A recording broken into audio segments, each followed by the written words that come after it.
Page 65, Hungarian Dance, a very famous melody by Brahms. Here we get to finally learn the real meaning or definition for repeat sign. Because in the past I've told you just go back to the beginning and play the whole mess again.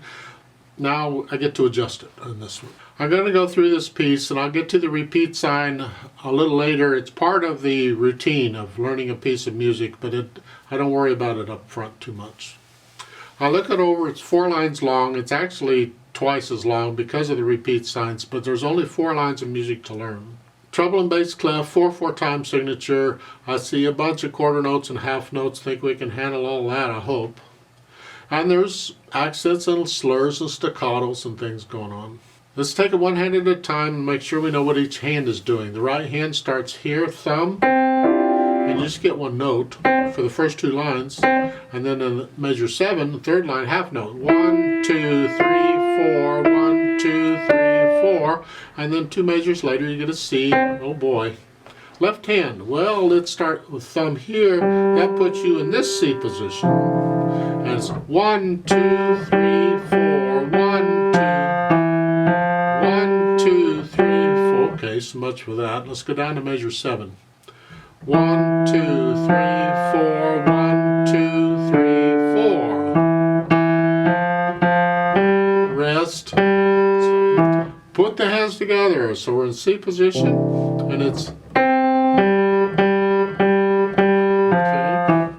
Down to measure 7. They're playing the same notes, an octave apart. This happens a lot in music.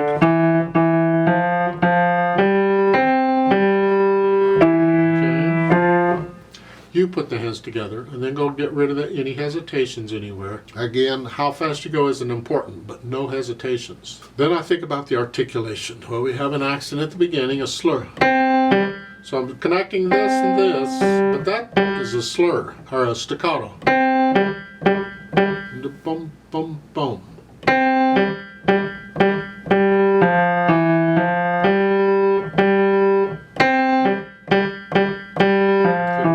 Measure 7, they're all accented. Staccato. Accents. There is a way of interpreting accents. When you have note after note that's accented, like in measures 7 and 8, they're all accented.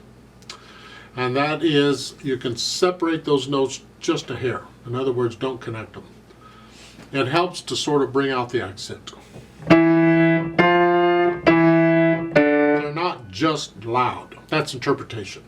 It helps on piano, especially because piano can't do a true accent. All we can do is play the note a little louder. But even in bands and orchestras, a lot of conductors will have their people separate those accented notes slightly. It's up to the person who's doing the interpreting. The last 2 measures at the bottom, it's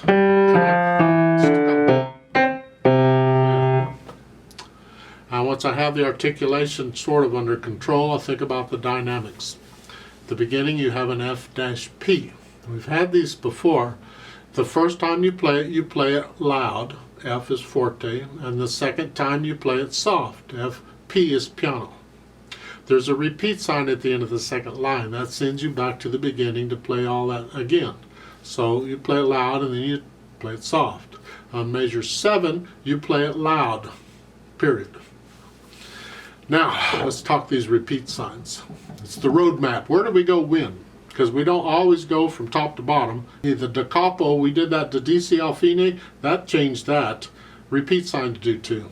The repeat sign at the beginning and measure 7, you see it's sort of backwards, it's reverse. We call it a reverse repeat sign. It's a repeat sign pointing the other direction. And that catches it. At the bottom here, at the end of the piece, you have the repeat sign. So there, instead of going back to the beginning, you would go to the last reverse repeat sign and you play that much again. If there is no reverse repeat sign, then you go to the beginning. So when I get to the end, because there's a reverse repeat sign on measure 7, I'm only going to go to there and I'm going to do that much again. I'm not going to go to the beginning. Well, that's where I disagree with the book, because according to the definition, you go through the last reverse repeat sign, and if there isn't one, you go to the beginning. There is no reason, in my opinion, of ever having to put a reverse repeat sign at the beginning. It makes no sense to me because you don't need it. So when I get to the end of the second line on that repeat sign, I'm going to go back to the beginning anyway. I don't need a reverse repeat sign there. I'm just going to do it. But on major 7, I do need that one because when I get to the end, I don't want to repeat back to the beginning again. I only want to repeat to there. So as far as playing it goes, we're going to play the first 2 lines twice, and then we're going to play the last 2 lines twice. So it's really 8 lines long. And speed, well, this is a fast piece, sort of. It's got to be accurate. Don't go faster than what you can play accurately. Now, when you start speeding up, you don't have time on staccatos to have your hand on the key. You got to do this, but make it a small motion.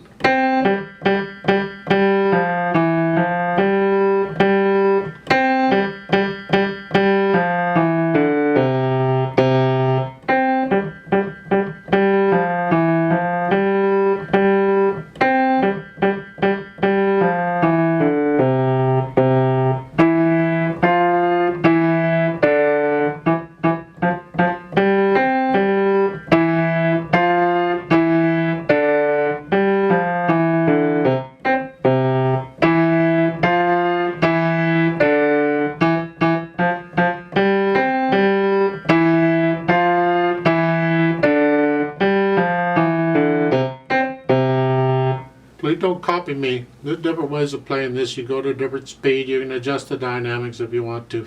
Feel it. How fast do you want to go? I put in the natural accents. 1, 2, 3, 4. 1, 2. Feel that.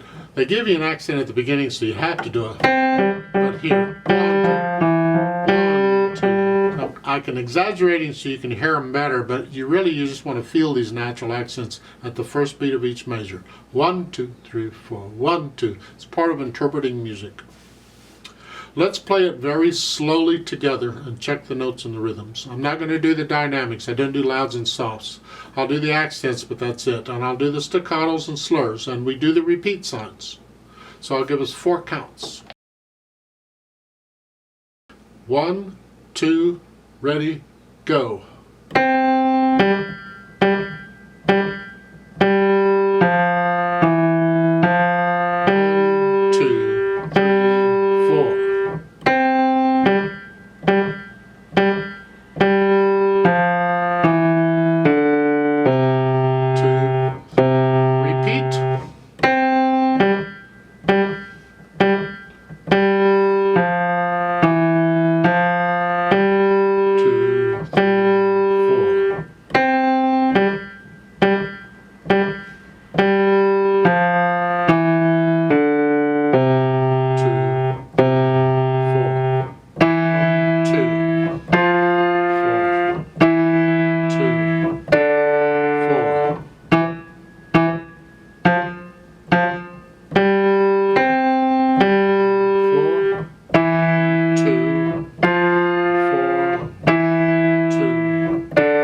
At the bottom of the page there is a duet part, where I can play that and you can play the top part or the part you just played.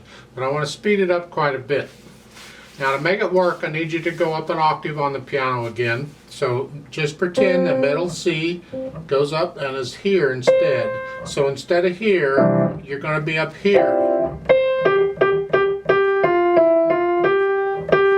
Here, the whole thing is up here. And I will speed this up quite a bit. So it's more like here. 1, 2.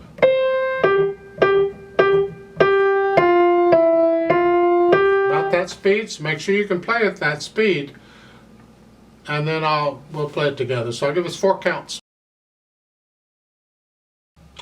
1, 2, ready, go.